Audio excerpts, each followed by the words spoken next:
All right, here we are. It is a big moment, people. I can't believe it's come already. But it is the Fit for Radio podcast, first ever episode, and I do have buttons. Buttons I've never gotten to touch before. Yeah, I got the horn, got the applause, all the things. And for people who don't know me, that I am Drew Tiedemann, just a standard-ass human, but I'm a longtime radio host of a show here in the Portland area where I live currently, but also did a 12-year stint on a show called The Donkey Show, which is an episode in itself on why you would name a show that, but it had legs, baby, and it went a long time. And then after 12 years, I actually got the opportunity to return to my hometown and do a show right down the street from where I grew up. I mean, it's nuts. It was like an 8 or a 9 minute commute for me to get to my job up there, and had an incredible time. Now, things kind of had an unceremonious end there all of a sudden after 23 years in the business. I got my ticket punched. Now I'm not alone today. I've got my good friend and I'm a longtime buddy. Over 20 years ago, I met this guy in Eugene doing radio, and it's an episode in itself about the first time I ever met him, showing up in his Letterman's jacket. This is Tack. He was on the radio in Eugene, on the radio in Portland, under the name Tic Tac, under the name Torres, and now lives back in the Dallas area. Tack, my brother, what's going on? Man, I appreciate you just allowing me to be on your first podcast. It means a lot that to start off something new in your life, you chose me to be a part of the jump off the foundation brick that you're laying, and I really appreciate it, man. Thanks for having me on. And it's so great to have you because you represent something from the beginning of all this. And, we all had these dreams that we were going to be these big radio stars. And in the early 2000s, there was a real possibility of that happening. But there was, there's some things along the way. I remember in 2007, we had a boss who told us that Tanner and I, when we were doing the Donkey Show in Eugene, that 2007 was going to be our year. And that was the pop-off year, that it was going to be, it's time to get boats and a house with extra wings in it. And then 2008 happened, and we all know what happened there. You, Tack, also a victim of that situation where, the economy went belly up and advertisers got scared and radio suckled down. And for a long time there, there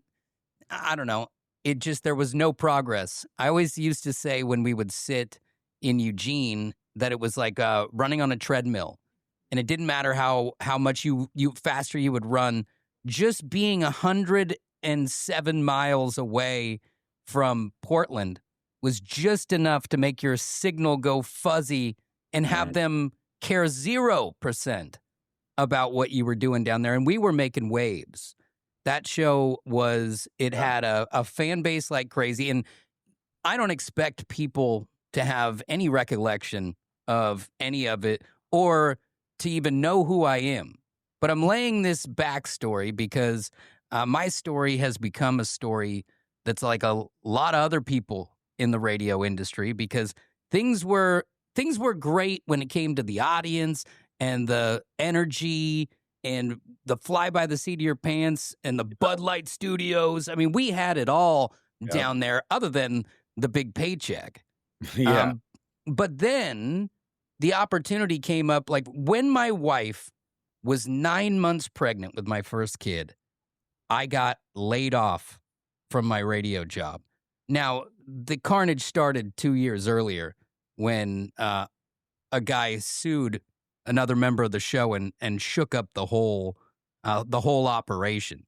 And the boat was still together. There was tape all over it, but the boat was still together, getting decent ratings and felt pretty safe. But it was July 15th of 2015, which also happens to be my wife's birthday. And so she's 9 months pregnant. It's her birthday. And they pull me into the office and they say, show's over after 12 years. And I'll tell you what, Tack, that day for me I was shattered as a human. You know what? I was beyond shattered. I was pathetic. I was so pathetic that we went to a place called Taco Vor, which is this sweet taco place where you grab a Mexican beer and a plate full of tacos. Nobody is ever sad at a Taco Vor. And Amy and her friends are all sitting there. I think it's her 30th birthday, too.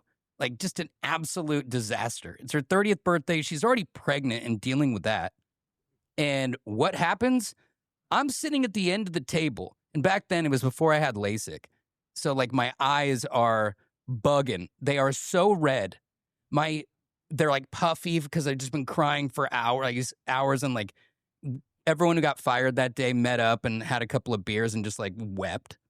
And my contacts, and I don't know if you know this, but if you cry enough in a pair of contacts, they will cloud over.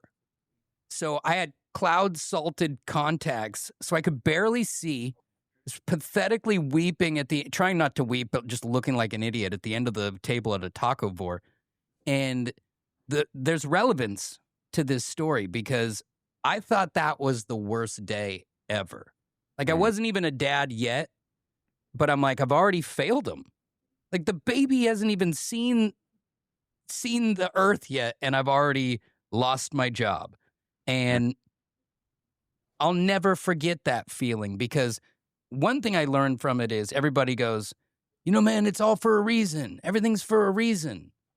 Well, everything's for a reason until you can't pay your bills and you feel like your masculinity's been broken over somebody's knee because there's like a natural thing where you want to provide, especially when you have a kid on the way. But what I did learn was that was at the time the best thing that could have possibly happened to me. Because even though I loved working with the people who also got their ticket punched that day, it opened a door for me to come home, to see my family.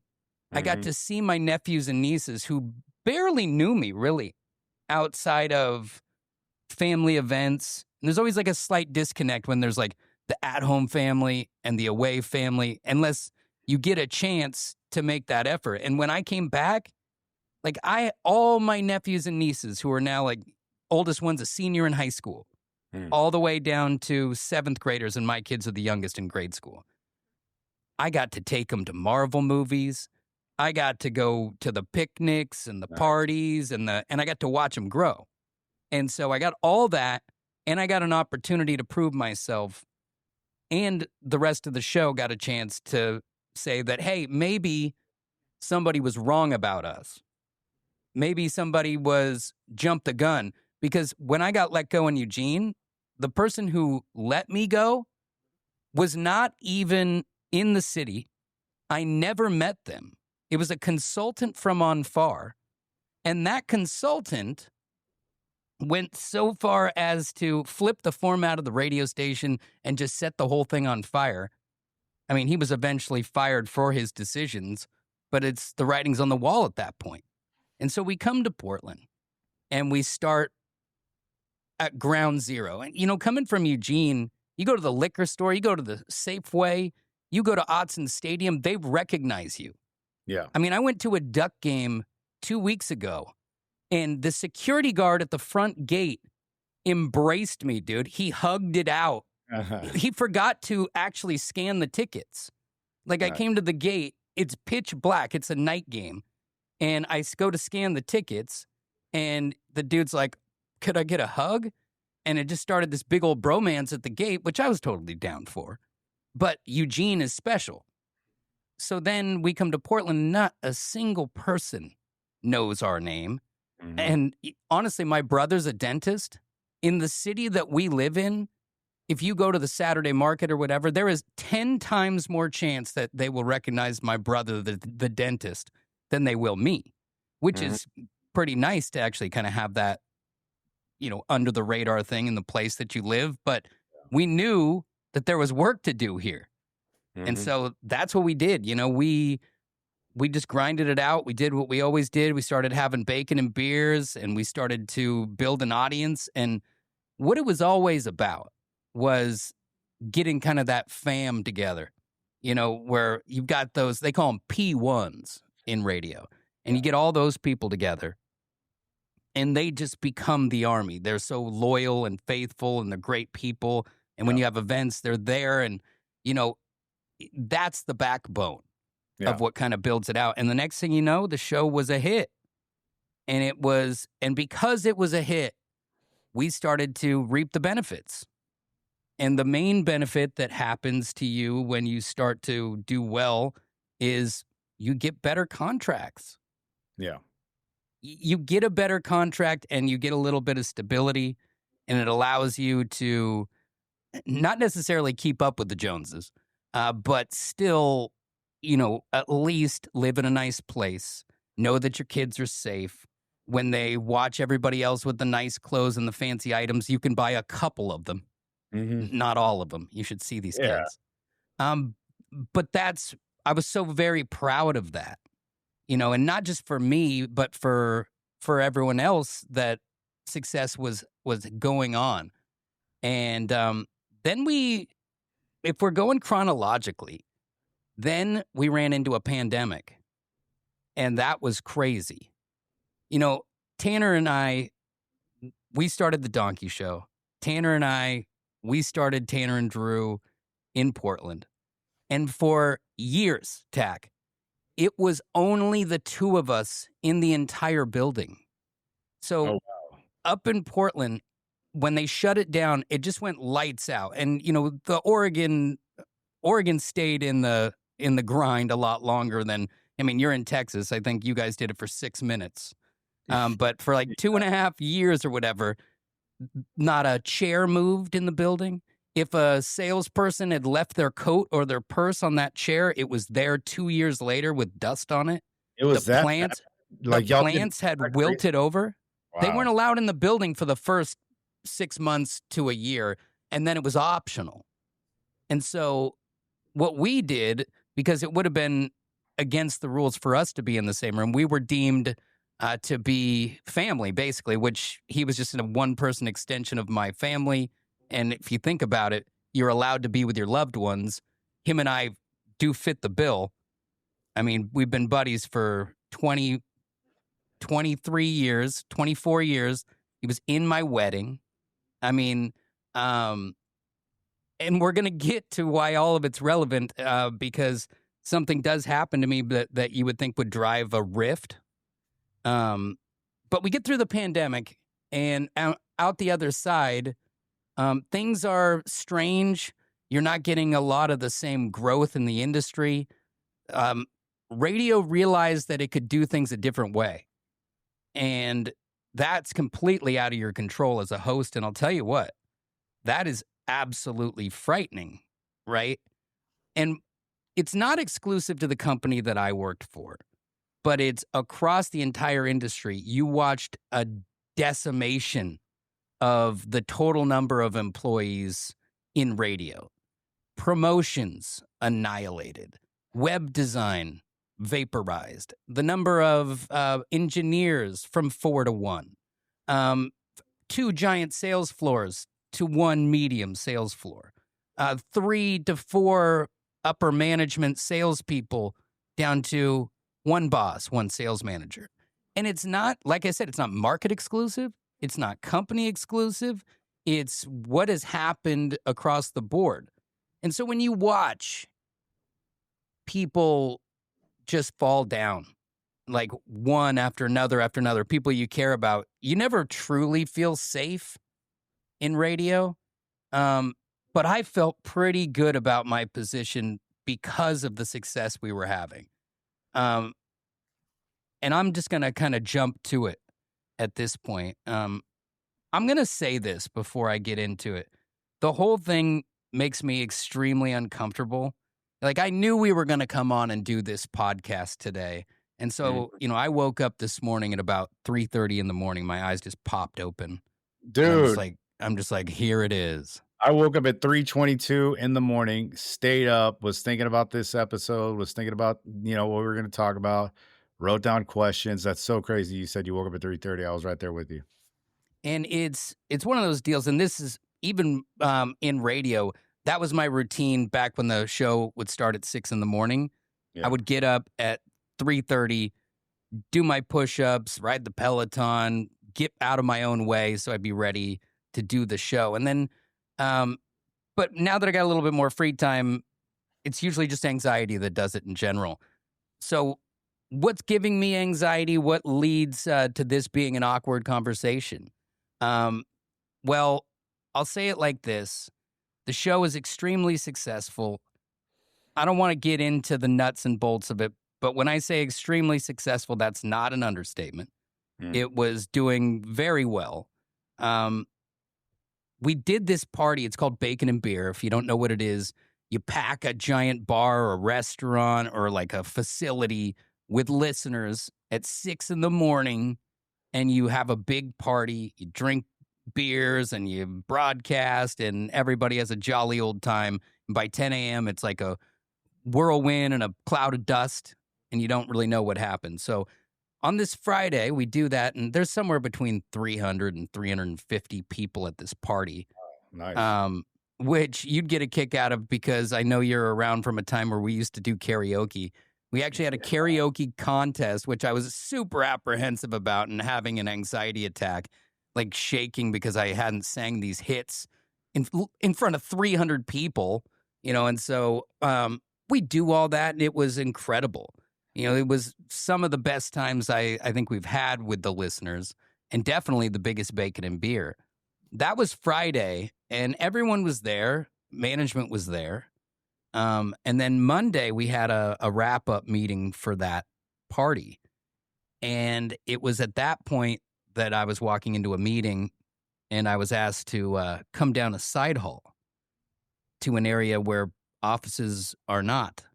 And I'll tell you what, Tack, I had this feeling in my stomach. And I've been let go from radio 2 times before this day. And both times I could feel the heebs, like the heebie-jeebies. They just kind of come over you. You felt the heat in your neck? You felt that coming on? Yeah, it was like almost like a tingle when you're getting sick. Like the first time you feel it and you're like, uh-oh, something's off. And I asked why we were going down that hall. And when that was kind of like, oh, well, just come down here anyway, like without an explanation, I actually said out loud, uh-oh. And we kept walking. And when we entered the room, if you've been let go, you know that you usually have your boss. Yep. And then you got some witnesses. HR, like an HR witness. Yeah. And when those people are also management, you just know you're not in a good place. And that even a guy with a big mouth like mine is not going to get out of this alive. And I looked at him, and I think I muttered something along the lines of, oh, the 3 horsemen. And as I sat there, they started into the first sentence, and it was the only explanation that I was given at any point was that the company had made a financial decision. And, I probably should have let him continue there, but I stopped him there and I said, so I'm gone? And he nodded yes. And it was just you at this point, right? There was no Tanner, there was no, it was just you. Just me. Okay. And it's weird because it's almost like time stopped right there. And I'm going to say something. The people who are in the room, they're given marching orders, right? So like those marching orders are the type of thing where they have to do this no matter what happens. Yeah. And it has nothing to do with them really in the end. Yeah. And they have a job to do, just like I had a job to do in the morning when I did the radio show. Like that's your job. And if you don't do your job, then you meet the same fate. And so I immediately, as I'm sitting there, the first thing I thought of, Tack, was that day at Taco Vor when I was weeping my eyes out 10 years earlier I get about 20. how back in 2015, and when I thought for sure that everything was over and that I had failed and that I was going to, at best, with a little bit of hard work and dedication, I could get on squad at Costco. Much love. It's Yeah. my center ring of heaven. I mean, honestly, with nothing else, I would just go hang out there without a job. But I thought about that, and I thought about how hopeless that feeling was, and that I wasn't going to let that happen to me this time. Good. And I said to them in that room, I said, I always thought I would cry when this happened because I know it's going to happen one day. Just I didn't expect it to be that day. And I just kind of went numb, like to the point I was so numb that I had to ask them to repeat an entire 3-paragraph portion of what we were talking about. Yeah. Because I just heard walk, walk, walk, walk, walk, Yeah. walk, walk, walk, walk, walk. I hear you. That's all I could really decipher. And they were being kind, because you do have to, when you're taking somebody's livelihood and their identity all on the same swoop, it's nice to be kind. And they gave me the ability to, go grab my things and all that. That could have been one of those things. Well, sorry, we just can't. They march you out, and it's like a perp walk or whatever. Yeah, those are the worst. Yeah, exactly. So they didn't necessarily perp walk me. I was escorted for sure. Yeah. But it wasn't that way. But it was heartbreaking for me because, I asked who knew about it. And they basically said that no one knew about it. Even though a week earlier they had asked for my Roadcaster, which is what I have over here in the corner that's running the studio. We all had one for the pandemic and for broadcasting from home. And they were like, hey, yeah, we just need to borrow that real quick. Now, they said that was a coincidence. Oh, so it's their equipment that they loaned you while you were home doing the show, and they were trying to get it back from you. Yeah, they got it back a week before this all went down, which I don't care. It actually saved me from having to return it myself. I was getting emails like, hey, you need to return the gear. I'm like, dude, you already took the gear. So you saw when that happened, were you like, okay, we're just getting back in business, we're just getting back to being in the studio, we're getting back, or were you just, did that kind of give you a little tinge of like, okay, hold on? I did not like the fact that I had to return the gear. I was kind of overly questioning it. Are you sure you need mine? Yeah. Of all the ones you could grab, you got to get mine.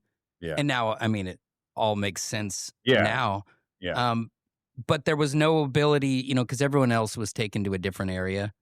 And there was no goodbyes. After all this time, Tanner and I, it's like brothers. You've seen us in the love, in the wars, in the everything, like brothers. And brothers, they love hard and they fight hard. And we've been through this before. He's been let go where I had some medical issues that I had to have this surgery and I couldn't go with him. And it always burned me about that. But I also, where it's a different time now, back then we had, it was like, now I had a house, but it was like, we didn't have all the responsibilities. I didn't have all the kids. He didn't have a big mortgage to pay and a car payment and all these things that, are just part of life when you're successful. But it also means that you just can't run out the door with somebody every time, and there's a lot of talk about that, and people ask me all the time, like, how do you feel about this? How do you feel about that? And I'm pretty mum on everything. And I don't blame him for that. I don't blame him for staying because I know what that feels like. And when in an industry that's ever shrinking and you fought hard and, ask him to turn down the very same thing that has been ripped from my hands, and it's like, am I really going to feel better if he's also in that predicament? Yeah. And it goes down the line, Laura, is a friend. She's and I hate to say a Well, brother and a sister. real So quick, Laura, can I chime in real quick, yeah, Drew? Okay, real quick. Okay, about Tanner, we were just discussing Tanner. Even though a week before they're asking for their equipment, did you for sure even now to this day know that Tanner had no clue? Just wondering, you know what I'm saying? I take him at his word. Okay. I take him at his word, and He if he didn't know. told He did not know at he all. You take he him at his told me word. he didn't. They told me he didn't. I don't think that he did. Just because it's a crippling move to do. No, I don't know the inner workings because when you get laid off, your email's turned off immediately. Like Oh I yeah. still have that email, like to where if I like I it was muscle memory, and when I switch to that other email, it's still locked on the last person who sent me the last email before they turned it off. Yeah. Yeah. So They it's just like, completely cut you off. You're done. You're there. They cut you off like you're dead. That's it. yeah, and so much in fact, and I didn't realize that this would be the case. Actually, let me go through the people first. Laura, when she came on the show a couple of years ago, I liked her immediately. Mm. I thought that she was maybe not the only one for the job, but there is a very short list who can walk into that room and coexist. Hmm. And she did that. And I think she's a professional. I think she deserves great things. And I hope, and in the end, maybe that'll happen for her now that I'm not there. Just because there's more opportunity, and that is something that's true. When you add someone else to the show, you don't think about it that spreads everything out. Like bosses don't look at it as, okay, Drew's an individual entity and these other people are individuals. It's like, how much does the show cost? Yeah. Oh, and how much can we do it for? And that's the only explanation I was given, that I'm a fallen statistic. Yeah. And so she's great. And even the other guy who is still in the room, kind of in my spot, he's been my bud for years too. Exchanging Christmas gifts, buying birthday presents, all kinds of stuff. It's a tough deal though, because I know that even he feels bad about the scenario, just because it's awkward, right? Like Yeah. in this industry, you work and you grind to get your chance, but your chance comes as your friend's head rolls across the hallway. Yeah. And how do you feel about that? Or how are you, supposed to feel about that?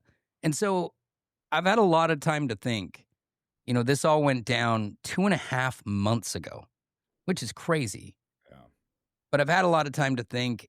And from the very beginning, and if you go back and check out any of my social media posts, like right after it happened, I made a decision that I was not going to be toxic or negative or moving in reverse, really, is the way I would put it. Yeah. Because when it's all said and done, that's only going to hurt one person, and that's me. Yeah. There's no reason And to go down that route. There's no reason. I mean, it's just, yeah, there's no reason to. What's the I'm point? not going to bathe in poison. I'm Yeah. not doing it. And so from the get-go, I'm like, okay, well, let's just be positive. And this Yeah. whole podcast is not intended to slam anybody, but it's just Oh, a peek. It's just a peek behind the curtain of the reality of what happens. I mean, you think about it. You wake up, you just had 350 people at a bacon and beer. Your show's #1 in market. Everything's going great. And the next day, you got nothing. it's And it's just so confusing when that happens, man. I mean, like you don't. I mean, we talked about this before, but it's like management looks at you like you're on a Microsoft Word Excel sheet, 14-point font, and it's like your name, your employee ID, and your salary. And it's almost like they just run through and just slice, slice, slice. You know what I'm saying? And yeah. it's just it sucks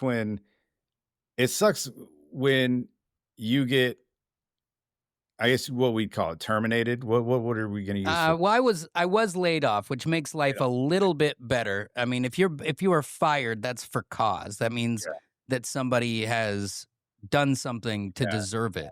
yeah. Okay. So If you choke someone at a water cooler somewhere, You're in a much tougher spot than you So would be otherwise. we'll call it you were laid off. So the point I'm trying to make is when you get laid off and It remove. feels like fired, though. Oh yeah, oh yeah, No yeah. matter what, I mean, it all feels like fired. Yeah, yeah. In the end, it was the termination, elimination of you, your job, your salary, whatever. Either way, however you want to look at it. But okay, I got you laid off. Um, and when it's done, when it wasn't because of performance based, it's not like you guys, were doing horrible jobs. It's not like you ninja kick someone into a thorn bush or anything like that. It's just like you're doing your best. You guys, number one, you had a great turnout to a great event, and then you get cut in that regard. Like, I can't imagine the emotions that you were feeling. I mean, I can because I've been there, but I just real quick wanted to ask you, like, I know you were talking about in the moment earlier where you kind of went blank and the wah, wah, wah, wah, wah. When you walked out of that studio or when you walked out of that office and got your things and you weren't able to say bye to anybody, what was I mean, were you just blank? Was it just like your soul had gone for a while? Were you angry? Were you mad? I know these questions might sound stupid, but when I got let go, I was just kind of like, I wasn't even angry about it. I was like, this is business. I know that Yeah. sounds so weird, but I was like, this is business. And I wasn't even mad about it in a weird way. I was depressed that I had my shot. I didn't have it for a long time. And I wish I would have had more time to have my shot. That's really what I'm more depressed in that regard. So how did you feel? I just want to like know when you're walking out with your stuff, what was going on? Like how were you emotionally?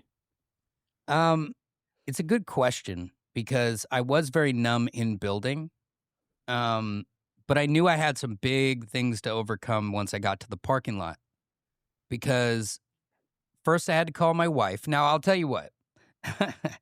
I said this to someone over lunch right before I lost it. I thought I was all done crying about this, because while it's not the taco vor incident in Yeah. 2015, Yeah. you're still a human being. And just full disclosure, we're a one income home. I have a 2-year-old, I have a 10-year-old, an 8-year-old, and a 2-year-old little girl. They are amazing. They're Yeah. beautiful. They're hilarious, but they need me financially. They need a roof over their head and they need food in their mouth and clothes on their back. They need me to love them, which Yeah. I can do for free, but they Yeah. need me to provide for them. Yeah. Yeah. Yeah. And so that thought was the first thought. Mm. And I knew I had to call my wife and tell her that I'd been let go, which that is a swipe to your gut in Yeah. itself. I mean, say what you want, like, oh yeah, well, everybody's understanding or whatever. You feel like you failed when you go to your spouse and say, I'm fired. Yeah. Like, it doesn't matter if it's like, but that's not fair. You still feel like that. And Mhm. so she like couldn't hear me on the phone. Like I was like putting in my earbud and I told her and she's like, wait, what? And she's like vacuuming, holding a 2-year-old. And I have to tell her that I'm gone. Yeah. And she's like, oh my God. And instantly she's panicked Yeah. because we Yeah. are a one income home. And so then I'm like, I'm going to call my parents and I'm going to tell them. And I think that some people would listen to this, and especially if you're not close with your parents. Why do you got to call your mom and dad?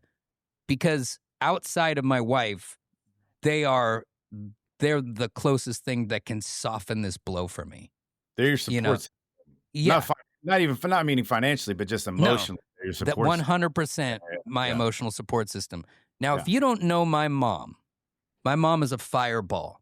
She's the one of the main reasons. My dad's hilarious too, but one of the main reasons that I am what I am, and I do what I do, and that I've been performing since I was 8 years old. She is that. Yeah. But she's also intense. And the older I've gotten, as she knows that I'm good, she doesn't need to baby me or check on my feelings all the time. That's for my Yeah. kids and that's Yeah. for my wife and all that. They like to go those channels. And I'm a tough guy. I'm a strong-willed person, and that's fine. Yeah. When I was a kid, my mom, she worried more about me than she did as an adult. Just like Is he going to find his way? Is he ever going to go to class? Why isn't he home at curfew? I was never like doing hard drugs or anything, but I was, just a kid, and she worried a lot back then. And you would always see her like stressed about me. And when I went over to their house, it was like my old mom was back, It's nice. and that sucks But you because that though, man. You know what no, I I mean? did. I did. And she gave me the greatest hug, and I needed it. And my dad is so solid. And here, I told you, here we go. No, My dad is so solid. And, you don't really have a chance to game plan in the first few minutes, but I told him how I was feeling, that I was not going to let this destroy me.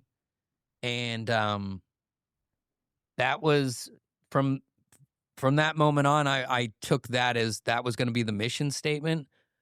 But I also knew that I had to leave that house and do something that's way harder than having to face your parents and your wife, and that is I had to face my girls.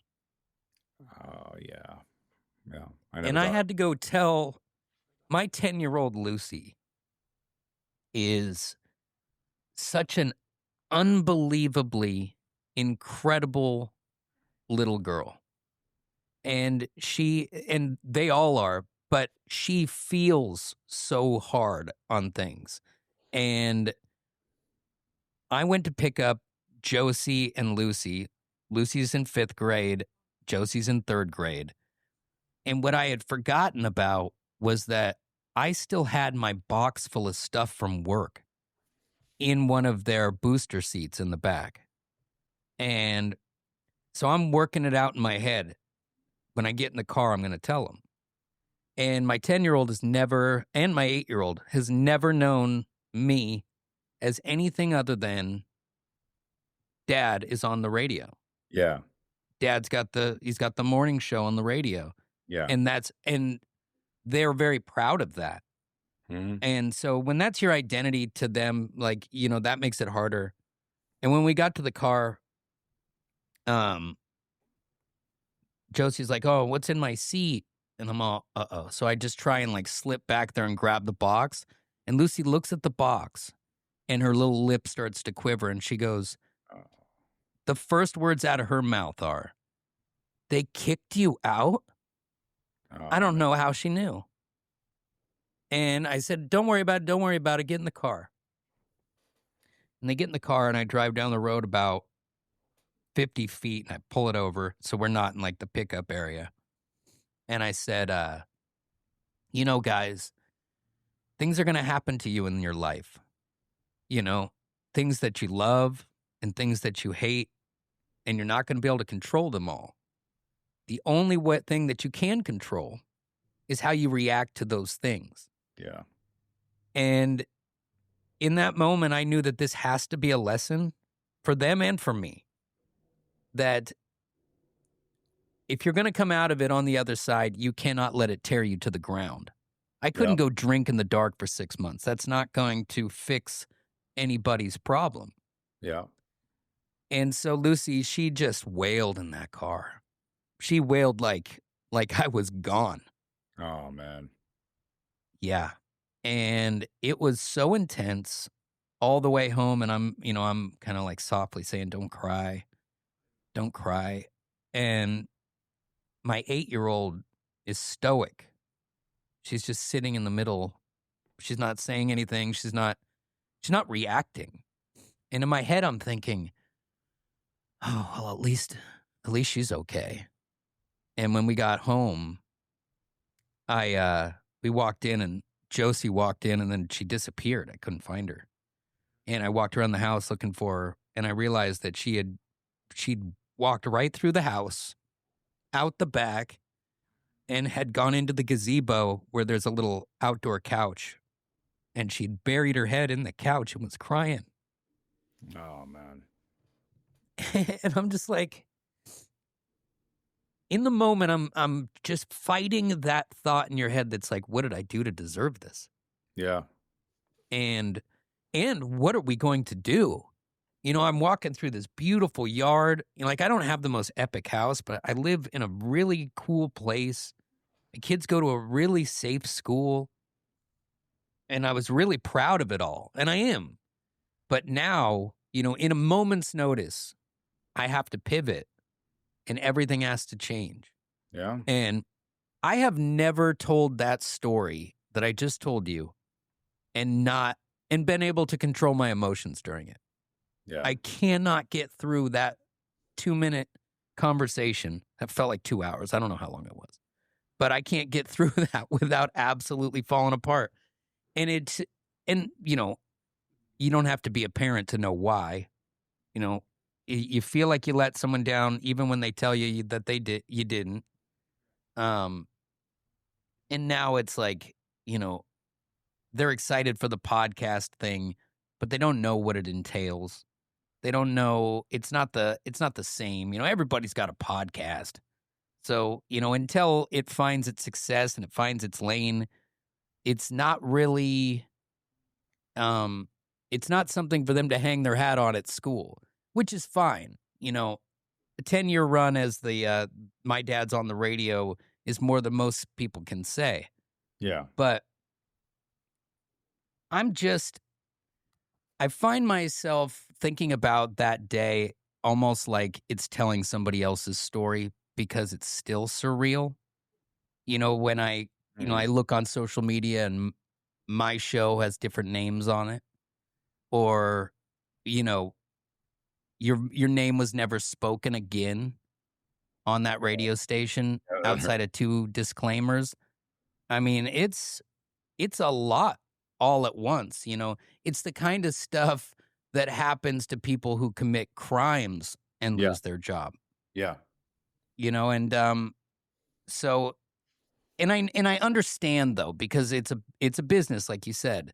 Yeah. And they've got to go on. They got to continue to satisfy advertisers. They have to continue to get ratings. And I understand that. It doesn't make it any easier for me, but I understand it. Yeah. And so now is like an opportunity for me to do a lot of things. Now, when you work for a big company in the radio industry, especially the biggest podcasting company, I believe, in the world, you are kind of, when you work for them, you work for them. And Yeah. so now that I don't work for them, it's an opportunity for me to start my own thing. Now, Fit for Radio is something that has been in my head ever since the pandemic. Fit for Radio is all started basically when they closed the gyms in 2020 and I started doing push-ups. And there is an episode coming up which is all about push-ups and the crazy mode that I got into. Yeah. Is that the I'll record? just say, well, yeah. Well, so basically I did over 4 million push-ups between 2020 and now. And I went absolutely ham on it and changed my life. I changed the way that I eat. I changed the way that I do just about everything in order to optimize my health and fitness. And it was just a funny thing for me that I always, like, I had got the website and I had got the business license and all the stuff. So it was just like laying in wait, even though I knew I couldn't really use it while I worked there. But it's the idea of, it's almost, if the name had its full length, it's almost too fit for radio. But it's fit for radio, which means I'm fit for being someone who would be on the radio. Because let's be honest, when you think of, if you're going to draw someone on the radio and put him on Family Guy, what does he look like? Probably a slob like me. No, you're not. No, I mean, I'm thinking Hawaiian shirt, lanyard, 3 necks. You get the idea. Yeah, yeah. And so Fit for Radio is kind of a play on that. And it's also that I was a good fit for radio. So once that was born, like, I always knew that I kind of wanted to do something with that. And really, it's taken on a life of itself as people have come out of the woodwork, saying, hey, you should start a podcast. You should do this. You should do that. A lot of people wanted sports. A lot of people wanted, like, life stories. And then you know, it just kind of came up that people do amazing things, and you don't necessarily have to be famous doing Yeah. amazing things for people to enjoy your story. Yeah. And we're going to have some people on this program that are going to blow your mind with the things that they can do. I mean, ultra marathon runners, people who have the American record for push-ups, and that story is incredible. And we'll get to him as well. We've got just people who were gone through crazy health crises, near-death stuff with people's kids, and then coming full circle is Yeah. what's cool about these stories. So I'm excited about all of it.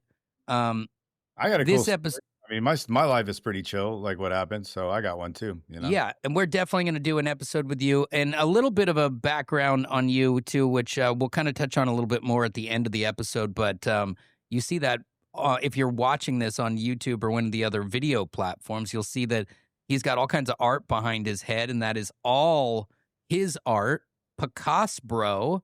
And I believe you can go to picassobro.com as he's showcasing around the room as we speak to check out his art. And at some point, we're going to get some of that here in the studio as well. But he's got a nice little spread there, which will break down in your very own episode. Yeah. But we just had to get through some stuff today. No, You know, yeah, of course. And I had a few questions for you too, but I want to let you finish because I had a few questions that I wanted to touch on while you were yeah, talking. for sure. And you shoot away. I guess in closing to it, I would say that most of our episodes are not going to include me crying. Now, we do have some guests coming up that could definitely lead to some tears. Dude, you almost made me dropping tears. When you started dropping tears, I had that where you get that lump, coming up. I almost dropped some tears with you, man. I felt that. Well, now I've got like post-nasal drip off this thing. So, I mean, everything was all put together. I don't even know. I could have the reddest eyes in the world at this point because it's just like once I start leaking, it's hard to come back from it. But I guess I would, if you take away anything from this, that it is, first of all, savor the flavor of something that you enjoy, because when you do something for as long as I was doing it, the day to day is like you're in the rat race and you don't necessarily appreciate every moment of it. And so always know where you're at. And if you like where you're at, savor it because it could be taken from you in a moment's notice. And also the other takeaway is that, the stories from this podcast are about people who get handed they either just do amazing things or they were handed a raw deal or a bad set of cards and still found a way to win the hand. Yeah. And this is no different. It's not as intense as, getting caught in a pile up on a freeway or slipping off a bridge, but it's daunting to change your career and your life after this long and have to do it immediately and to succeed at it in order to not fall into the black hole. Yeah. There's a lot that goes into it. And if I could even begin to tell you, bro, the amount of just learning, chat GPT and cording. I've been cording. If I were you look down here, there's cords everywhere. What'd you say earlier? Real nice. Spider web. It looks like a spider web all over your floor. Yes, it does. But it's gonna be a good time. And I couldn't let anything get me down. I mean, I don't know if you saw this, but a couple of weeks ago, I didn't let go. I'm like, okay, I'm trying to do fun stuff. I went to 3 duck games since I've been let go. I'm trying to have a good time and not, dwell on things. And I go to a duck game, take my kids, surprise them, pull them out of school, stay at this sweet bed and breakfast, do the whole thing. I mean, all the pomp and circumstance. And then a couple of individuals break into my car while I'm there with no job. Like, I don't know if they could smell the no job on it. They're like, and so this needs to be kicked. He's already down. Let's just kick him some more.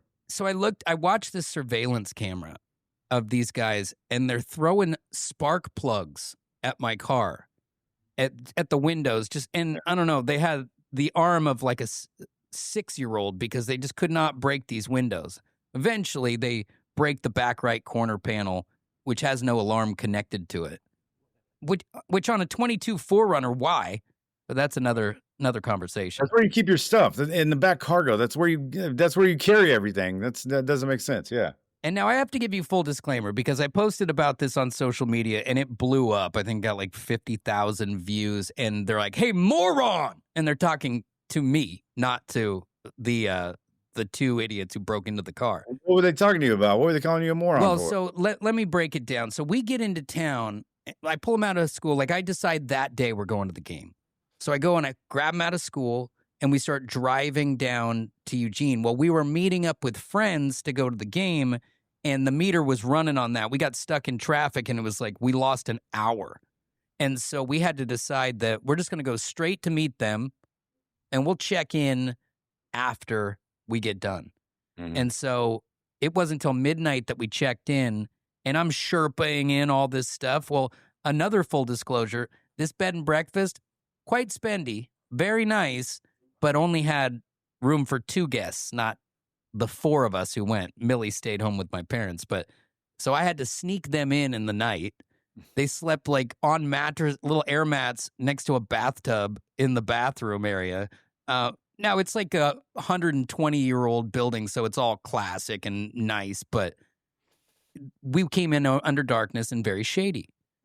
Well, we didn't take every single thing out of the car, and that's why I'm getting called moron and you're an idiot.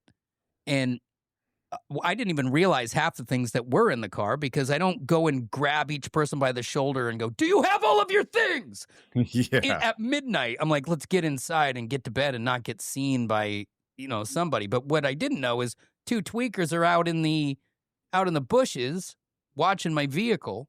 Yeah. And so when we leave, they start hucking stuff at it. Jeez. They ignored the fact that it had a full-blown car seat, 2 boosters, so they knew they were robbing kids. Stole my kid's purse with all of her lemonade stand, and she makes jewelry. She, like, in the street, she did this and made all this cash. And she thought she'd be a big kid and buy her own stuff at the game. Yeah. And she brought all her money. They jacked it. It had all her sticker collection in it, the whole deal. And she just cried again. Dude, how do you have a soul when you're removing money from like an 8-year-old or 10-year-old's pink, probably purse with little ponies on it or whatever she had? Like, how do you remove that just to go do some drugs? Like, I wouldn't even be able to live. The way I think of it is they're thinking 10 minutes out. And they don't realize that that's going to have a wave of an effect. Like the next day we had to rebuild the window. Yeah. You had to make an insurance claim. We didn't get anything back for anything inside. Yeah. And they took so much stuff. Patagonia jackets, Ugg boots, 2 different purses. It went on and on. And so I understand why people want to call me an idiot for that. It's just the circumstances were weird. And it's hard for me to retell each person who calls me that and like give them a paragraph. Well, this is how long the day was. After a while, I just started saying, yeah, you're probably right. I'm full. I was going to lean into that. So yeah, that's just insult to injury. And it's the universe, Tack. It's testing me. It's saying, okay, yeah, you did well with the first bit of adversity. Kudos. How about this? Wham! And hit me with the car break-in, which I will say, there was about 45 seconds where if one of those guys had come out of the bushes, their meth strength would not have saved them. Their meth strength.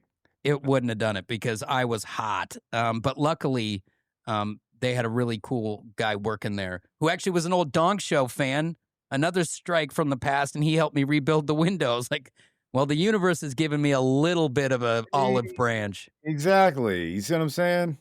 Yeah, and I don't see this whole thing is it's glass half full. And, like I woke up this morning, I knew we were going to do this podcast, and I had some anxiety about it. And I had 2 people just out of the blue reach out to me and ask like, "Hey, how you doing?" And so then I give them, the ceremonious paragraph about how I'm grinding and getting it done. And both of them were like, "No worries though. You got this." Like seriously. Oh yeah. And dude. that makes you feel better because I feel like, not to keep bringing up the universe or why everything happens for a reason, but like this whole time little things have been happening for me in order to give me an opportunity to do this. And Yeah. if I had not been laid off, this podcast would never get launched. So if I look at this 2 years from now and it's taken off and we're getting A-level guests all the time and full-blown sponsorships and it takes care of itself and I can travel with my family and not and I love dropping them off at school. Like I picked my kids up every day of school forever. That's my gig. Like I bet you people at pickup don't think I have a job or never did, but this this is great to drop them off. So I'd love to be able to work on a schedule where, you grind when it's time to grind, but it's not just part of the robot race. Yeah. And this gives that opportunity, and it's going to open a door to, I don't know, explore a different part of myself. I do like to make people laugh though, and if you're listening to this podcast or you're watching it or wherever you consume this stuff, um, it's just serious subject matter. Um, Tack, We you know me well. I can barely stay serious for 10 minutes most of the time. Oh, So yeah. we will have fun and Oh, we yeah. will laugh. Yeah, we'll And go around, we'll go back and forth, but this one was that one where you had to purge it out. You had to get the poison out. Yeah, yeah, yeah. yeah. Yeah, for sure. And so for any of my old coworkers, most of them have reached out and that feels good, Yeah, and like cuz I worked in a place where we were all friends. All of us were friendly. And I can't think of one person where I was like, "Ooh, I don't want to be around them," or "Ooh, they hate me." We were all buds across the sales floor, sales managers, GM. I mean, these guys they were always chill to me. And so I hope the takeaway is not that bad people came for me in the night locally, because that's not what happened. Um, I know that it's also been a long wait for a lot of people to get some answers, but there's just like out of the respect for the situation. If I would have hopped on and been like, so here's what happened to me, it doesn't go well, right? yeah, Because you let your emotions get in the way. And here we are all this time removed, and I'm still hurt by the moment, just not by the people, if dude, you're that still makes any sense. processing it. I mean, I know you're still processing it. Yeah. Uh, 100%. But I've been so lucky. Like we're doing the show right here, right now, from the Stafford Hills Club in Tualatin, Oregon, and it's absolutely incredible. And mm, the staff has been so kind, and from the very beginning, I've worked out here. Like that's been a big part of the mental process for me. Has been to I do the push-ups, I ride a Peloton, but to actually like be able to get in a gym and just like step out of the house, and you know what it's like when you're used to a routine and then that routine gets yeah, broken up, and yeah, it's not good for your relationship to just be like on top of each other right there when she's not used to me being right there all the time. yeah, So yeah, like I'm there for the important stuff. Like I empty that dishwasher before they come down in the morning, or I'll start making that smoothie for the girls, or set the eggs out so when Amy comes down, it's like one less step. I'm trying to not be a complete nuisance. And yeah. everyone who knows me knows that that's tough. It's like you're trying to find your role right now, like there's a few things I kind of jotted down I just wanted to touch on. Cuz I know you said you're talking about your identity. I know when I lost my job, I was in radio for 17 years total. I was in radio locally in Dallas where I'm from for about 9 of those years. The rest were in Oregon, Eugene for 5, Portland for like 1, and then yeah, 9, yeah, it was something like that. So, I was known for that, and my family knew it. "Oh, that's awesome. I heard you on the radio on Saturday when I was shopping." And, you're like, yeah, you feel this thing. You feel like honestly, Yeah. let's be honest, there's a weird kinda like you feel cool, you feel like you're kinda like the cool one in the family. And, so I totally understand that. So when that stopped, I mean, I didn't go and post something on Facebook about how I lost my job. I just didn't want to talk about it. But it did hurt for a while. It's like a breakup where people would come up to you and be like, "Oh, hey man, I haven't heard you in a while. I thought you were on Saturdays from 2 to 6." And you're like, Oh, yeah. Okay. Well, this happened. And I kind of look back and wish I would have posted something. That way everyone would have just got it at once because I had to relive it with people every few days and I had to retell the story and I had to, so the point I'm getting Yeah. to is it took me a minute to find my identity as well, and, you know, uh, what I'm trying to say is as you're trying to find your identity, where are you going with your identity? Like, where do you feel like your identity might be flowing to now as you try to find your new identity? Just like you were describing with, trying to help out with chores and do this or that, try to find your way. What's your identity kind of forming into right now? Well, doing chores is a very temporary identity. No, no, no, no, no. I'll But I'm give, saying like well, I know, but that you're all trying to jokes. find your groove. You know what I mean? Yeah, yeah. Well, I'm trying to find my groove so I don't have to Well, continue to do any housework. Stella needs her groove back. Yeah, absolutely. But to your point, I've told the story so many times that, when you come in contact with somebody who you haven't talked to about it yet, it's like, okay, here we go. I Yeah, gotta do it again. yeah, Like I went to Seattle this last weekend. I saw one of my best friends. I mean, he's like blood, and I knew we were gonna have to talk about it. yeah, And I was kind of dreading that because especially when you're talking about this with successful people, that's the tough part. Like not that it's easy to tell somebody who has no job about it, but you're looking at a friend, you're at the exact same point in your life like when it yeah, comes to age, and yeah. all of a sudden I just fell down a level or Yeah. two. And You feel like embarrassed. You feel ashamed almost. You feel like, yeah. and it's not even your fault. And so I went to a tailgate and, you're meeting all these new people and your friends are introducing you to people and they know the story and their understanding of your story. But now you're telling a perfect stranger that you used to be somebody. Yeah, That sucks, yeah, because it's like, I'd rather not say anything at all, but it's like, you know, I got introduced as, hey, this is Drew. He's a chill guy. He's starting this podcast and you tell him about it. So I tell him about the podcast and he's like, so what like gives you the credentials to even do that? And then well, I used to be, and you yeah, have to like go into this thing. It's like, it's kind of like when you look on somebody's Facebook and it says their occupation on the left side and it says, used to work here, used to work here, yeah. used to work here. It's all very backwards. The momentum's going away from you at that point. It's like, I'd Like rather not have any of that. yeah.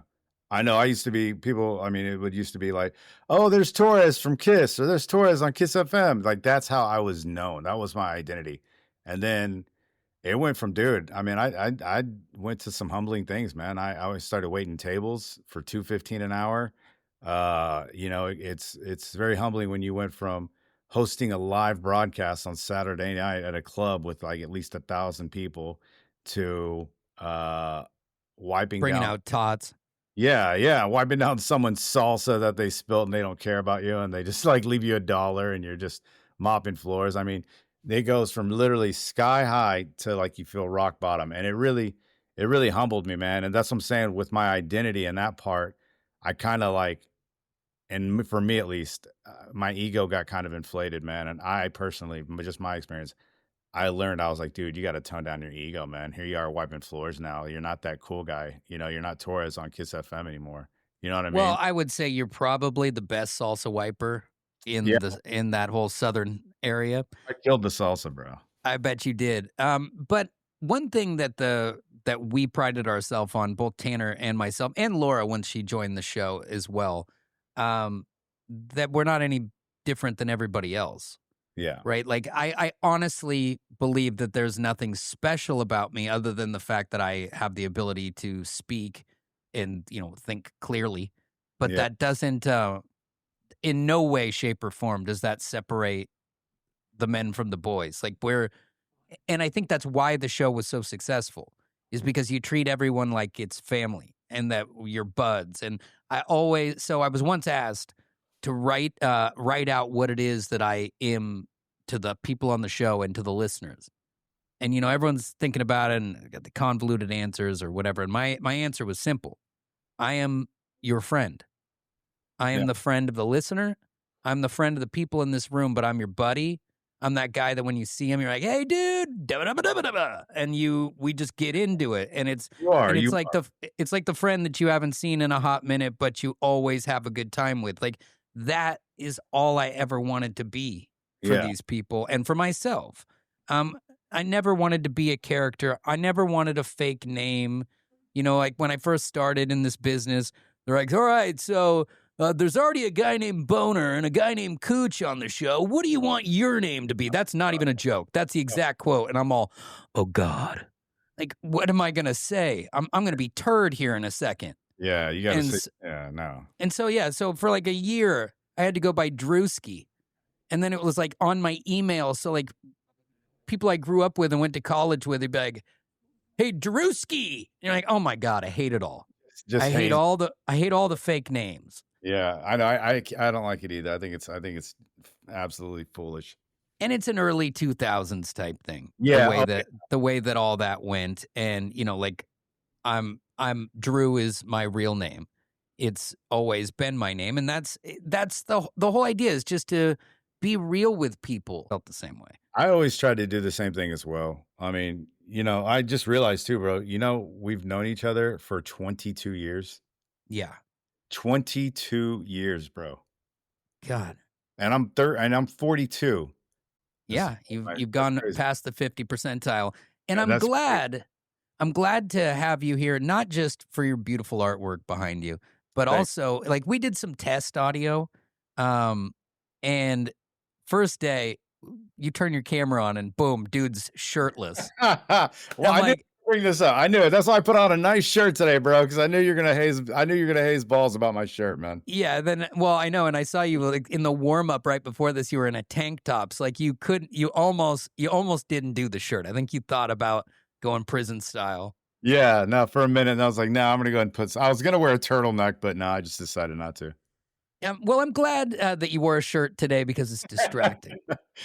No, but I also don't care moving forward. You want to come on the show and you want to have no shirt on, then no problem. Well, I'm not going to come on a show just bare hairy nip. I'm not going to. And then we're going to work on that body, dude. Yeah. And now I haven't seen your nip nops either, so they could be nice and you're just being self-deprecating. But the part of the thing of this podcast is that we want people to make some changes in the way that they think about food, alcohol, things like that, not to stop enjoying food.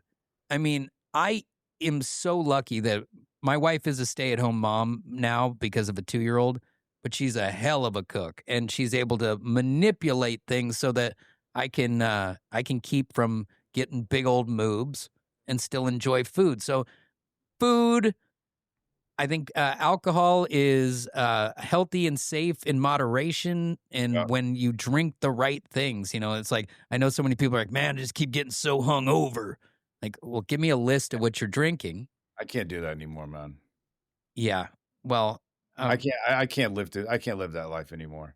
I slowed down a lot of my drinking. You know, it's funny, when I stopped drinking and smoking, you know, greenery, I've gained more weight. How ridiculous is that?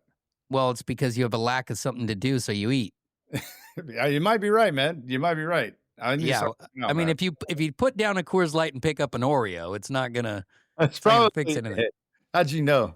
You're hiding in the bushes outside my house. Well, I will say this: that they were sampling Oreos at Costco a couple days ago, and I crushed one, and those bad boys are underrated. Oh yeah, yeah. They got the Reese's Pieces Oreo with the Oreo. Oh and the man, buttercup. Do you just pull out that whole thing and just say, "Leave me alone"? I'm gonna sit down and crush it. I'll kill all four. within about 67 seconds. Dude, that's amazing. I wanted to bring up a few things though, bro. Remember the earlier you were talking O-Bar. That was the karaoke days. Oh, O-Bar, dude. When you were talking about that, I was like, O-Bar. Oh man, I was addicted to that place. And you had this apartment on the 3rd floor at the very corner where we could look out your window and see the crowd. Is there a big crowd, small crowd? Yeah, you could wait it out. Yeah, you could sit there and go, okay, let's walk down now. No, hold on. We'll wait about 15 until the game starts. And I mean, then we'd go there and we'd, I don't know if it's still legal there, but you could go and fill out your ticket to gamble on games, over unders, this and that. Is that now? It's all DraftKings runs all that now. Now you could just do it on your phone while you're sitting there. Yeah, and I love the whole Scantron thing. I love the Scantron. They print your ticket. You could just rub your ticket, give it a little kiss and stuff, and just hope for the best. And Yeah. I loved how you could win a parlay, bro. You could hit a bet, win 50 or 60, take it to the bar, the cashier, and they would just drop you the cash. Right, dude. I want to live that life again. I want to live. I mean, I'd probably become a homeless degenerate, but I want to live in a life and live in a location where I can still do that. Oh man, and it's such a carefree time, right? Like Dude, we would do the radio show from 2 to 6, and then I'd come home and you basically chill for a while, get some I wouldn't even get dinner. You start pre-funking a little bit, and then I would go down there, and I was so routine that I would go in and they would know to just order me a thing of wings. I'm about to say your wings, dude. Get your And I'd wings. get my wings, and then I would separate the wings so Get that them they could dried out. dry them Yeah, appropriately. yeah, yeah. Yep, and it was every time and sang the same 3 or 4 hits. Bring it Dude, on home, baby. dude, I'd show up at like, cause I worked from like 7 to mid, but I was able to get off at 11. And I remember I'd show up, I'd just go straight there, man. And you guys were already 4 or 5 deep, and I'd have to go there. And I remember they had dollar paps. And I remember I was so broke when I first got in radio, like especially that job in Oregon. In the smaller market. And Oh yeah, dude, you're barely making it. So it's not like you have $1,000 extra fund money every month. So I mean, I'm getting there drinking dollar paps, trying to nab 1 or 2 of your wings for free. Like just doing doing like karaoke, man. Doing like, oh yeah, we'd go up there. Oh, dude, it's just like you said earlier, like really absorb, like earlier you were talking about really absorb the moment and all that stuff, man. I really wish I could go back and tell myself to really like video record those moments in your memory. You know how you can, you know what I mean? I wish I could go back and tell myself that because I did. I have a lot of phenomenal memories, but it's like the best memories you ever had that you never really realized until later on. You know what I'm saying? mhm. It's like the best time in your life. And you're not giving it the credit that it deserves in the moment. It's No, like, "Oh, it's just we're back at the old bar. We'll be there again next week." And it's like, "Well, and one we week we're not gonna be." And You we know? always would bitch like about being like, oh man, we're in Eugene, we need to go to Portland. Portland, we need to like we're always hungering for that next step, but like Chasing it. we never really sat in that moment. And I kind of wish at least for me, I wish I would have sat in that moment a little more. You know what I'm saying? Yeah, definitely. And luckily for me, I was given the opportunity to, do it once and then do it again. So like the second time around I did I I feel like I soaked it up a little better. Um I think, another guy that we used to work with who's a great friend of mine, Marcus Bridges, said Yeah, Marcus. um he said What up? yeah, he's the man and he still works in podcasting and he'll come on this show. Oh, that's Um man. What up? What up? Because I know he's gonna listen. I love Marcus, man. He's Yeah, smack. he's the best. But Yeah, he was talking, and I won't do his quote justice, but he said, he said that it for him it was that everything was so great to see, and it was like looking at being in a place where everything is beautiful, like at a mountaintop, and that just failing to take the time to stop and look at the view. yeah, Because you're moving through it and you're moving through it and you're trying to stay alive in the industry and you're chasing ratings and you're doing this stuff. And then like just to stop and enjoy the view. Like my kids used to do this thing when they were like 4 and 2 and 3 and 5. Like for a handful of years, they would have a competition where they would point out where my work was. You come up over this freeway and you could see the symbol of the building off in the distance and they'd go, "Dad's work." And yeah, like they did it, and then they would fight about who said it first. yeah, And I would sometimes get annoyed, like it doesn't matter who said it first, but like, what I would do to have them fight over pointing at the sign. yeah, Not that I care about the sign, but I cared about how much they cared yeah, yeah, yeah. about the sign. I got you. Um, but it's the little things, and I really, I think it all is gonna work out for me. It's just a different workload, because I'm a one-man pony show now. Before you have this parachute of working for a big business where everyone works in their department and my job is just this. But then like when this ends, it's everything else that has to make it work. So like that's the part that's a little daunting. for me. You know, like you could sit on here and be like, gonna be fine. But the human being in you always questions a little bit, not about the work ethic, but if you've ever put something on social media, and I've put a video up almost every day since I got let go. I mean, most days my statistics are on the rise, but you'll put up a video that you'll put a ton of work into. I did a Tiger Woods video that has all these little bells and whistles to it, and it got the worst response out of the last like 15 videos. Yeah. And just like, because you're just a slave to the numbers and the algorithm and where it gets put in line, and it doesn't matter. It could be the greatest thing in the world, and if the algorithm or YouTube or whoever decides that you're getting in the back of the line, you better move.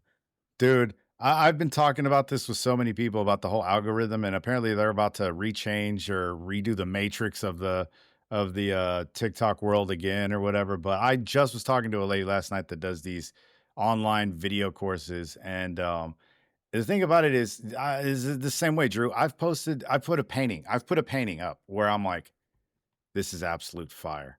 This is gonna get thousands of views and thousands of likes. Like, this is an amazing painting. And dude, it'll get like 100 views and maybe 6 likes. And then just for testing things, I'll put up a painting that I'm not a fan of.